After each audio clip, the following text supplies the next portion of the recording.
உள்ளுணர்வு அப்படிங்கிறது ஏதோ ஒரு உளவியல் தந்திரம் இல்ல. ஒரு சைக்காலஜிக்கல் ட்ரிக் இல்ல.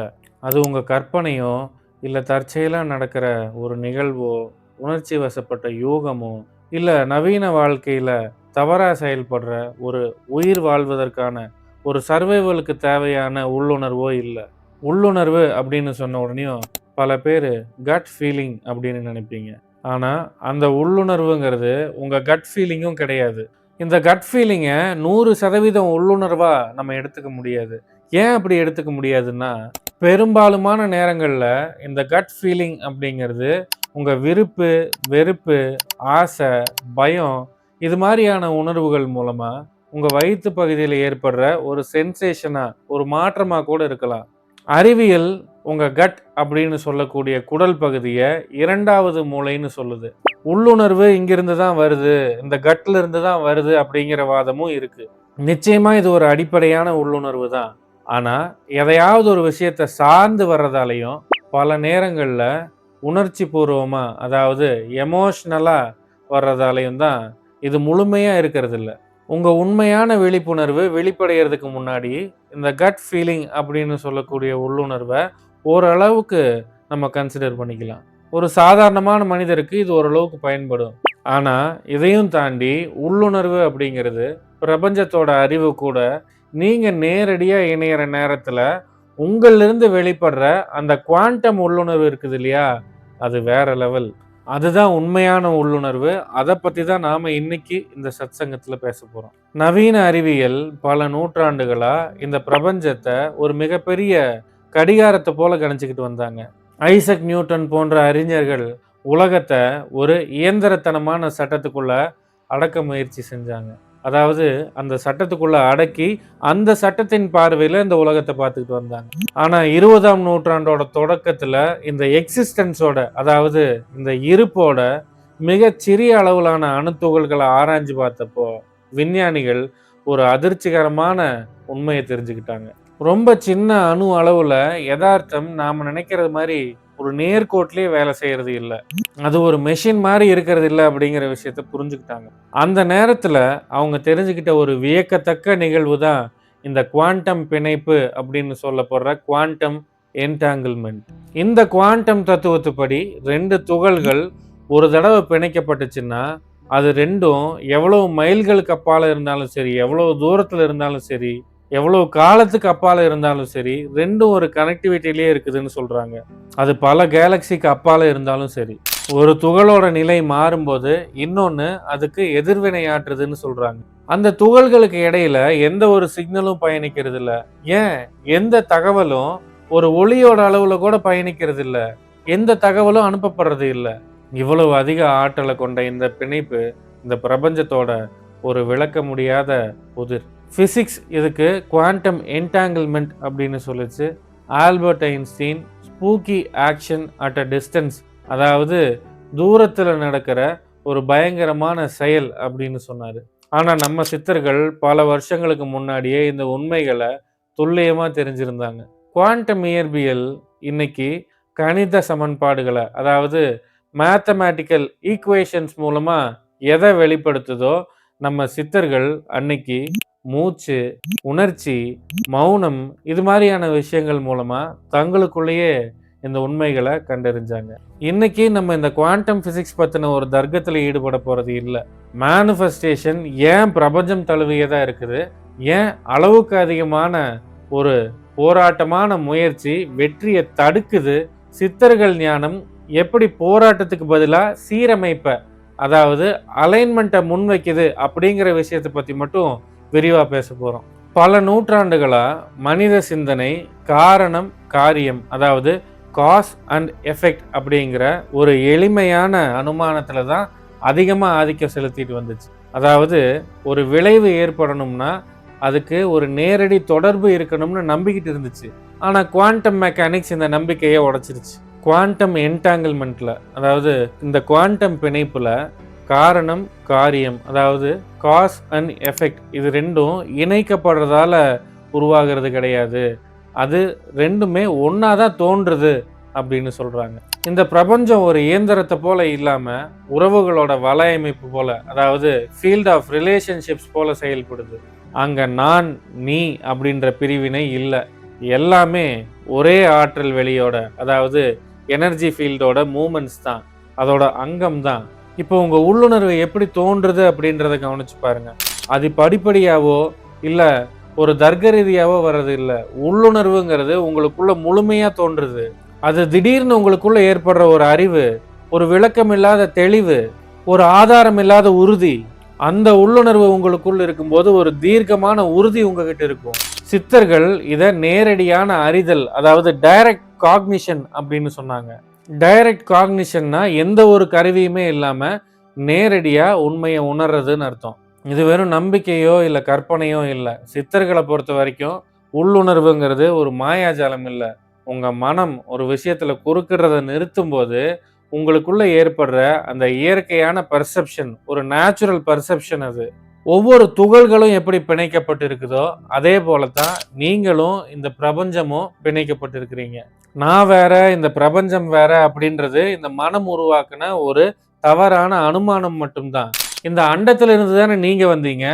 அப்போ இந்த அண்டத்தில் இருக்கிறது உங்ககிட்டயும் இருக்கும் இல்லையா? இந்த அண்டத்துக்கும் உங்களுக்கும் இடையில ஒரு பிணைப்பு இருக்கும் இல்லையா? இதனாலதான் மேனிஃபெஸ்டேஷன் பண்றதுன்னா ஏதோ வெளியே இருக்கிற விஷயங்களை உங்களுக்குள்ள இழுத்துட்டு வர்றது கிடையாது. அது உங்க ஒட்டுமொத்த அமைப்போட அதிர்வெண்ண, அதோட ஃப்ரீக்வன்சியை மாத்துறதுனால தானா நடக்கக்கூடிய ஒரு விஷயம்னு நான் சொல்றேன். இன்னைக்கு நவீன உலகத்துல மேனிஃபெஸ்டேஷன் பலர் சொல்லி கொடுக்குற விஷயங்களை கத்துக்கிட்டு நீங்க அதை செஞ்சு பார்க்கும்போது அது ஏன் உங்களுக்குள்ள நடக்கிறது இல்லை? ஏன்னா மேனிஃபெஸ்டேஷன் மேல ஒரு சரியான புரிதல் இல்லாம அதை பயிற்சி பண்றதால தான். இன்னைக்கு ரொம்ப பிரபலமா இருக்கிற manifestation, law of attraction, affirmation, இது மாதிரியான விஷயங்கள் எல்லாம் ஏன் பல பேர்த்துக்கு வேலை செய்ய மாட்டேங்குது அப்படிங்கிறத இன்னும் கொஞ்சம் ஆழமா நீங்க புரிஞ்சுக்கணும். இன்னைக்கு ஆன்மீக அறிவியல் ஒரு நுகர்வோர் சந்தை பொருளா மாறிடுச்சு. ஸ்பிரிச்சுவல் மெக்கானிக்ஸை கன்சியூமர் ஹசலா மாத்திட்டாங்க. இதனால 4 பெரிய தவறுகள் நடக்குது. இந்த நவீன மேனிஃபெஸ்டேஷன் முறைகள் உங்களுக்கு தேவையானதை தீவிரமா காட்சிப்படுத்தி பாருங்க அப்படின்னு சொல்லி கொடுக்குது. அப்படி நீங்க செய்யும் போது அடிப்படையான ஒரு தப்பு நடக்குது. நீங்க அந்த 1 கோடி ரூபாய் அப்படி கற்பனை பண்ணி பார்க்கும்போது, அதாவது காட்சிப்படுத்தி பார்க்கும்போது, உங்களுக்குள்ள உங்க ஆள் மனசுல அது என்கிட்ட இல்ல, அந்த 1 கோடி ரூபாய் பணம் என்கிட்ட இல்ல அப்படிங்கிற ஏக்கமும் தேவையும் தான் அதிகமா இருக்கும். அதுதான் உங்க ஃப்ரீக்வன்சியா இருக்கும். குவாண்டம் ரீதியா பார்த்தீங்கன்னா என்கிட்ட அந்த நிறைவு, அதாவது என்கிட்ட இருக்கு அப்படிங்கிற விஷயத்துல பிணைக்கப்படாம, அந்த ஃப்ரீக்வன்சியில பிணைக்கப்படாம, இல்லாமை அப்படிங்கிற ஒரு ஏக்கத்து கூட பிணைக்கப்படுறீங்க. இந்த பிரபஞ்சம் ஒரு கண்ணாடி மாதிரி. நீங்க எதுக்கு அதிகமா ஏங்குறீங்களோ அதைத்தான் உங்களுக்கு திருப்பி திருப்பி கொடுக்குது. மன வலிமை மேல ஒரு மிதமிஞ்சிய மோகம், கட்டாயப்படுத்தி உன்னை அடையணும் அப்படின்ற பிடிவாதம், இதெல்லாம் ஒரு வகையான வன்முறைகள் அப்படின்னு சித்தர்கள் சொல்றாங்க.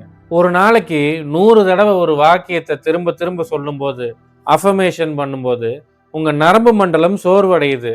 உங்களுக்கு ஒரு விஷயத்துல உண்மையான நம்பிக்கை இருந்துச்சுன்னா நீங்க அந்த விஷயத்த பல தடவை திரும்ப திரும்ப சொல்லி உங்களை நீங்களே சமாதானப்படுத்த வேண்டிய அவசியம் கிடையாது. அதை அஃபர்மேஷன் பண்ண வேண்டிய அவசியம் கிடையாது. ஒரு கட்டாயப்படுத்தப்பட்ட உறுதிமொழி, அதாவது அஃபர்மேஷன், உங்களுக்குள்ள ஒரு நிழல் போல ஒரு சந்தேகத்தை உண்டாக்கும். It will create an inner shadow of doubt. இந்த உட்புற மோதல் உங்க ஆற்றலை சிதறடிக்குது. அடுத்தது ஆன்மீக பொருள் முதல்வாதம், அதாவது ஸ்பிரிச்சுவல் மெட்டீரியலிசம். இன்னைக்கு மக்கள் காரு, வீடு, பதவி, இது மாதிரியான அவங்க எதை அடையணும் அப்படிங்கிற விஷயத்துல மட்டும்தான் கவனத்தை செலுத்துறாங்களே ஒழிய அவங்க என்னவா இருக்கணும் அப்படிங்கிற விஷயத்துல அவங்களோட கவனம் போறது இல்லை. இந்த பிரபஞ்சம் ஒரு ஏடிஎம் மிஷின் இல்லை. நீங்க கேட்கறதையெல்லாம் அது தராது. நீங்க எந்த தன்மையில, அதாவது எந்த ஃப்ரீக்வன்சியில் இருக்கிறீங்களோ அதைத்தான் பிரதிபலிக்கும். உங்க மனசு குழப்பமாகவும் பதட்டமாகவும் இருந்துச்சுன்னா நீங்க எந்த செல்வத்தை அடைஞ்சாலும் அந்த செல்வமும் உங்களுக்கு ஒரு பதட்டத்தை தான் கொண்டு வந்து கொடுக்கும். அடுத்தது இந்த உடல் அப்படிங்கிற பாத்திரத்தை கவனிக்காம விடுறது. எப்படி ஒரு பழுதான மின்சார கம்பியில உயர் அழுத்த மின்சாரத்தை, ஒரு ஹை வோல்டேஜ் மின்சாரத்தை, எலக்ட்ரிசிட்டியை பாய்ச்ச முடியாதோ அதே போலத்தான் பலவீனமான நரம்பு மண்டலத்தை வச்சுக்கிட்டு பிரபஞ்ச ரகசியத்தை ஆள முடியாது. சித்தர்கள் இந்த உடம்ப ஒரு லெபார்டரியா, ஒரு ஆய்வகமா பார்த்தாங்க. உடல் நச்சுக்களால நிறைஞ்சிருக்கும் போது, மூச்சு சீரா இல்லாத போது உங்க எண்ணங்கள் மேலோட்டமா தான் இருக்கும். அது உங்க ஆள் மனசுல குவாண்டம் அடுக்குகளை தொடாது. உங்க துயரங்கள் உழைப்பு இல்லாதனால வர்றதில்ல. அதுக்கு மாறா மிஸ்அலைன்மெண்டால, அதாவது சீரமைப்பின்மையால வர்றது. உங்க மூச்சு சீரா இல்லாதப்போ உங்க பார்வை, அதாவது உங்க கண்ணோட்டம் மங்குது. கவனம் சிதறும் போது யதார்த்தம் உள்ளது உள்ளபடி தெரியாம துண்டு துண்டா தான் தெரியும். சித்தர்கள் முடிவுகளை தேடி ஓடல. அதுக்கு மாறா அந்த முடிவுகளை பார்க்குற இந்த உடல் அப்படிங்கிற கருவியை சீரமைச்சாங்க. ஒரு ரேடியோல ஃப்ரீக்வன்சியை கரெக்டாக டியூன் பண்ணலன்னா காத்துல பாடல்கள் இருந்தாலும் வெறும் இரைச்சல் சத்தம் மட்டும்தான் கேட்கும். பாடல்களை நீங்க கேட்கணும்னா நீங்க பாடல்களை உருவாக்கணுங்கிற அவசியம் கிடையாது. இந்த ரேடியோவை கரெக்டா திருப்பினாலே போதும். மனிதனோட ஃப்ரீக்வன்சியை கரெக்டா டியூன் பண்றதுக்கு சித்தர்கள் மூச்சு, கவனம், அப்புறம் அமைதி அப்படின்ற 3 தூண்களை பயன்படுத்தினாங்க. சித்தர்களை பொறுத்த வரைக்கும் மூச்சுங்கிறது மனித உடலையும் இந்த பிரபஞ்சத்தையும் இணைக்கிற ஒரு பாலம். உங்க மூச்சு மேலோட்டமாகவும் வேகமாகவும் இருக்கும்போது உங்க உடம்பு ஒரு உயிர் பிழைக்கிறதுக்கான சர்வைவல் மோட் அப்படின்னு சொல்லக்கூடிய அந்த ஒரு பதட்டமான பயந்த நிலையிலேயே இருக்கும். இந்த நிலையில இருக்கும்போது உங்களால் எதையுமே ஆக்கப்பூர்வமாக செய்ய முடியாது. இந்த மனநிலையிலிருந்து மாற்றி உங்களை ஒரு அமைதியான நிலைக்கு கொண்டு வந்து ஒரு ஆக்கப்பூர்வமான மனிதராக மாற்றுறதுக்கு சித்தர்கள் முறைப்படி முறையான பயிற்சிகளை கற்றுக்கிட்டு அதைய ரெகுலராக பயிற்சி பண்ணிட்டு வரணும். அப்படி சித்தர்கள் முறைப்படி செய்கிற பயிற்சிகள் உங்கள் மனசை மட்டும் மாற்றுறதில்ல, அது உங்கள் உடலையும் சித்த தேகமாக மாற்றுது. சித்த தேகம்னு சொன்ன உடனேயும் ஏதோ புராணத்தில் சொல்கிற மாதிரி வானத்தில் இந்த காற்றுல பறக்கிற மாதிரி உடல்னு நினச்சிக்கூடாது. அது ஒரு பயாலஜிக்கலாக கோஹரண்ட்டாக இருக்கிற, அதாவது சீரமைக்கப்பட்ட உடல். அந்த மாதிரி சீரமைக்கப்பட்ட அந்த சித்த தேகத்தில், அந்த உடலில் உள்முரண்பாடுகள் இருக்காது. சித்தர்கள் ஏன் உங்களை எளிமையாக வாழ சொன்னாங்கன்னு தெரியுமா? ஏன்னா அதிகப்படியான வெளிப்புற தூண்டுதல்கள், அதாவது அதிகப்படியான உணவு, அதிகப்படியான சத்தம், அதிகப்படியான தகவல்கள், இது மாதிரியான விஷயங்கள் எல்லாம் நம்ம கவனத்தை சிதறடிக்குது. சிதறிய கவனத்தால சாதிக்க முடியாது. அப்படி அந்த சிதறி கிடக்கிற கவனத்தை ஒருங்கிணைச்சு இந்த உடம்பையும் மனசையும் ஒரு கோஹரன் ஸ்டேட்டுக்கு கொண்டு வர்றது தான் சித்த தேகத்தோட ரகசியம். இந்த காரணத்துக்காக தான் சித்தர்கள் மனிதனை எளிமையா வாழ சொன்னாங்க. ஒரு லென்ஸ் எப்படி சூரிய ஒளியை ஒரு இடத்துல குவிச்சு ஒரு நெருப்பை உண்டாக்குதோ, அதே போல உங்க ஆற்றலை ஒருமுகப்படுத்தி ஒரு இடத்துல குவிக்கக்கூடிய சக்தியை, அந்த ஆற்றலை, அந்த அறிவை கொண்டது உங்க உடல். அந்த திறன் உங்க உடம்புக்குள்ளேயே ஒளிஞ்சுக்கிட்டு இருக்குது. அதை நம்ம சித்தர்கள் வழிப்படி நெறிப்படுத்தும் போது உங்க உடலும் சித்த தேகமா மாறும். மனித மூளை இந்த உலகத்தை நேரடியா உள்ளது உள்ளபடி பார்க்கறது இல்லை. அது தனக்குள்ள இருக்கிற பழைய அனுபவங்களை வச்சு இந்த உலகத்தை கணக்கிட்டு பார்த்துக்கிட்டு இருக்குது. அதாவது ப்ரெடிக்ட் பண்ணிக்கிட்டு இருக்குதுன்னு நவீன நரம்பியல் சொல்லுது. உங்க மூளை உலகத்தை உள்ளது உள்ளபடி பார்க்காம ஒரு கணிப்பின் மூலமாவே, ஒரு ப்ரெடிக்ஷன் மூலமாவே பார்க்குதுன்னு சொல்லுது. உங்க நரம்பு மண்டலம் ஒரு அழுத்தத்துல, அதாவது ஒரு ஸ்ட்ரெஸ்ல இருக்கும்போது இந்த உலகத்தை ஒரு பயமான, ஒரு ஆபத்து நிறைந்த இடமா தான் பார்க்கும். வாய்ப்புகள் உங்க முன்னால வந்தாலும் உங்க பயம் அதை மறைச்சிரும். இதனால தான் பதட்டம் உள்ளுணர்வை கொள்ளுதுன்னு சொல்றாங்க. மௌனத்தின் மூலயமா இந்த பழைய பதிவுகளை எல்லாம் அழிச்சிட்டு ஒரு புதிய கண்ணோட்டத்தை உருவாக்க முடியும் அப்படின்னு சித்தர்கள் சொல்றாங்க. மௌனம் அப்படின்னா ஏதோ வாயை மூடிக்கிட்டு வாயில பேசாம கை காலை மட்டும் அசைச்சுக்கிட்டு ஒரு செய்கையால பேசிக்கிட்டு மௌன விரதம்னு சொல்லிக்கிட்டு இருக்கிறதுக்கு பேர் மௌனம் கிடையாது. அது உங்க விருப்பங்கள், வெறுப்பு, இது மாதிரியான எல்லாத்தையுமே கடந்து உலகத்தை உள்ளது உள்ளபடி சாட்சி பாவத்துல பார்க்கறது மூலியமா உருவாகிற ஒரு சலனமில்லாத மௌன நிலை, ஒரு 0 பாயிண்ட் ஸ்டேட். குவாண்டம் பிசிக்ஸ்ல கவனிப்பவர் விளைவு, அதாவது அப்சர்வர் எஃபெக்ட்னு ஒன்று இருக்குது. அப்சர்வர் எஃபெக்ட் படி அணுத்துகள்கள் ஒரு கவனிப்பவரால் கவனிக்கப்படும் போது அதோட வடிவங்களை மாற்றி அமைச்சுக்குது. அதாவது உங்க கவனம் யதார்த்தத்தை தீர்மானிக்குதுன்னு சொல்லுது. கவனிக்கிறது அப்படின்னா ஏதோ ஒரு பொருளை பார்த்து 24 மணி நேரம் அதையே நினைச்சு கவலைப்பட்டுக்கிட்டு இருக்கிறதோ இல்லை சிந்திச்சுக்கிட்டு இருக்கிறதோ கிடையாது. சிந்தனைகள் அப்படிங்கிறது பெரும்பாலும் கடந்த காலத்து குப்பையாவோ இல்லை எதிர்காலத்து பயமாவோ தான் இருக்கும். கவனம் அப்படிங்கிறது நிகழ்காலத்தோட ஆற்றல், ஒரு பிரசன்ஸ். நீங்க எதைய ஆழமா அமைதியா கவனிக்கிறீங்களோ அந்த சாத்தியக்கூறுகள் தான் உங்க வாழ்க்கையில அதிகமா மலரும். இதுக்கு பேரு தான் நோக்குதல். நீங்க இந்த பிரபஞ்சத்தை நோக்க ஆரம்பிக்கும் போது இந்த பிரபஞ்சம் உங்களை நோக்கும். நோக்குதல்னா கண்களால பார்க்கறது இல்லை, அகக்கண்களால கவனிக்கிறது, அப்சர்வ் பண்றது. இன்னைக்கு மேனிஃபெஸ்டேஷன் அப்படின்ற பேர்ல பல பேர் பண்ற தப்பு இதுதான். நிச்சயமா உயிர் வாழணும்னா உழைப்பு வேணும். ஒரு வீட்ட கட்டணும்னாலும் உழைப்பு வேணும். ஆனா, நீங்க எதையாவது ஒண்ண நெனச்சு அது நடக்கணும் அப்படின்னு ஆசைப்படும்போது, மேனிஃபெஸ்டேஷன் பண்றது மூலியமா அந்த விஷயத்த அடையணும் அப்படின்னு ஆசைப்படும்போது, அங்க உழைப்ப விட உங்களோட ஃப்ரீக்வென்சி தான் முக்கியம். அந்த ஃப்ரீக்வென்சிக்கோட ஒரு ரெசொனன்ஸ் வேணும். இதை எப்படி புரிஞ்சுக்கலாம்னா, குவாண்டம் துகள்கள் ஒண்ணோட ஒண்ணு தொடர்பு கொள்றதுக்கு முயற்சி செய்யறது இல்ல. அதுக்கு கஷ்டப்படுறது இல்ல. ஏன்னா, அதையெல்லாம் ஏற்கனவே ஒண்ணொண்ணும் ஒரு தொடர்புல தான் இருக்குது. ஆனா, நீங்க எனக்கு இது கிடைச்சே ஆகணும் அப்படின்னு ரொம்ப தீவிரமா போராடும்போது, உங்களுக்கு தெரியாமலே இந்த பிரபஞ்சத்துக்கு ஒரு மெசேஜ் அனுப்புறீங்க. அது என்னன்னா, என்கிட்ட இந்த பொருள் இல்ல அப்படின்ற இல்லாமைக்கு உண்டான ஃப்ரீக்வென்சிய மெசேஜா அனுப்புறீங்க. நீங்க எந்த அளவுக்கு போராடுறீங்களோ, அந்த அளவுக்கு உங்ககிட்ட இல்ல அப்படிங்கிற எண்ணம் தான் ஆழமா பதிவாகும். இது ஒரு தேவையில்லாத மன அழுத்தத்த, ஒரு பிரச்சனைய உருவாக்கும். ஒரு நதிய எடுத்துக்கங்களேன். அது கடல நோக்கி பாஞ்சு போயிட்டு இருக்கும்போது, நான் கடல்ல போய் சேரணும் அப்படின்னு துடிச்சுக்கிட்டும், போராடிக்கிட்டும் போறதில்ல. அது ஒரு இயல்பான ஃப்ளோலயே தானே போகுது.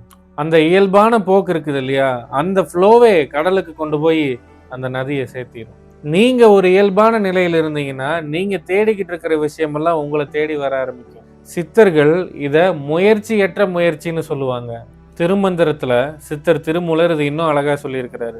"பின்னெய்த வைத்தோர் இன்பப் பிறப்பினை முன்னெய்த வைத்தோர் முதல்வனை எம்மிறை தன்னெய்தும் காலத்துத் தானே வெளிப்படும் மண்ணெய்த வைத்த மனமது தானே." இதோட அர்த்தம் ரொம்ப ஆழமானது.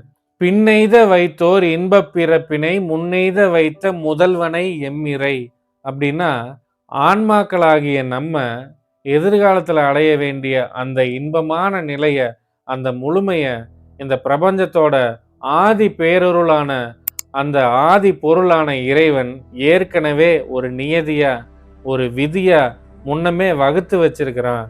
இதை இன்னும் ஈஸியா புரிஞ்சுக்கணும்னா, உங்களுக்கான நீங்க அடைய வேண்டிய அந்த நிலை ஏதோ ஒரு தற்செயலா நடக்க போற விஷயம் கிடையாது. அது இந்த பிரபஞ்சத்தோட கட்டமைப்புல ஏற்கனவே ஒரு பதிவு செய்யப்பட்ட விதி. அது ஏற்கனவே பதிவு செய்யப்பட்டு இருக்குது. தன்னெய்தும் காலத்து தானே வெளிப்படும்.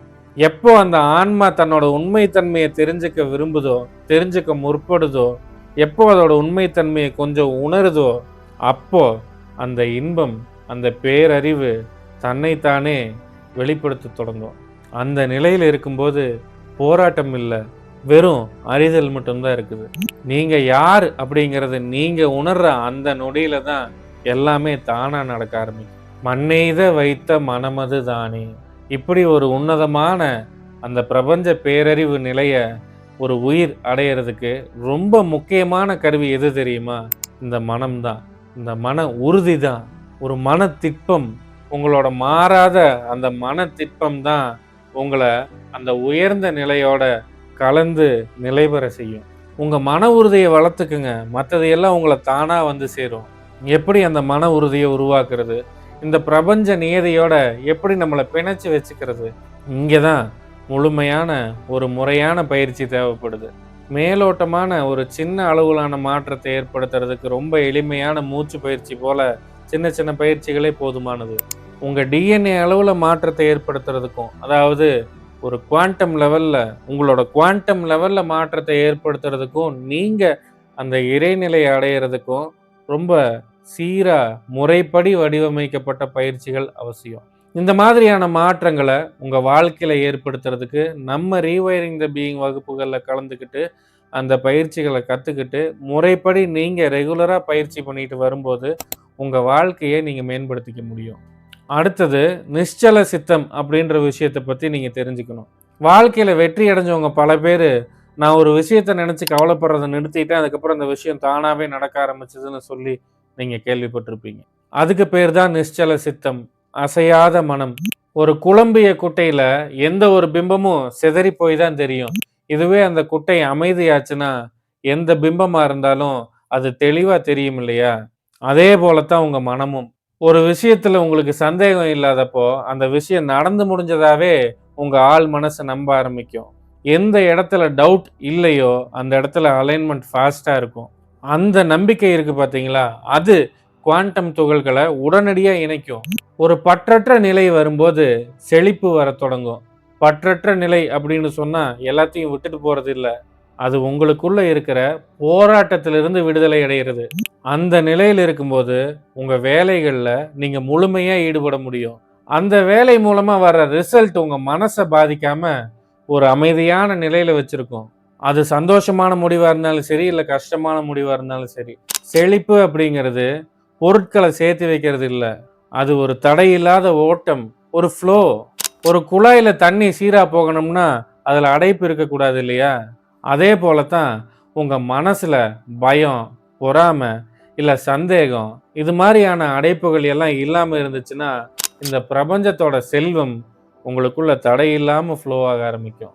இது ஒரு நம்பிக்கையால வர்ற விஷயம் இல்ல. உங்க உள்நிலை மாற்றத்தால, ஒரு ஒழுக்கத்தால வர்ற விஷயம். சித்தர்கள் கர்ம வினைய, கர்ம பதிவுகள், அதாவது கர்மிக் இம்ப்ரெஷன்ஸ் அப்படின்னு சொன்னாங்க. அது ஏதோ முன்பிறவியிலிருந்து வந்ததோ, இல்ல வானத்திலிருந்து வந்ததோ கிடையாது.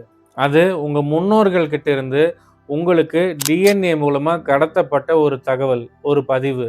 நம்ம ரீவைரிங் த பீயிங் வகுப்புகள்ல சொல்லிக் கொடுக்கப்படுற கிரியா பயிற்சிகளை நீங்க முறைப்படி பயிற்சி பண்ணிட்டு வரும்போது, உங்க டிஎன்ஏ அளவுல பதிவாயிருக்கிற இந்த பழைய பதிவுகளை அழிச்சு, புதிய சாத்தியக்கூறுகள் உருவாக ஆரம்பிக்கும்.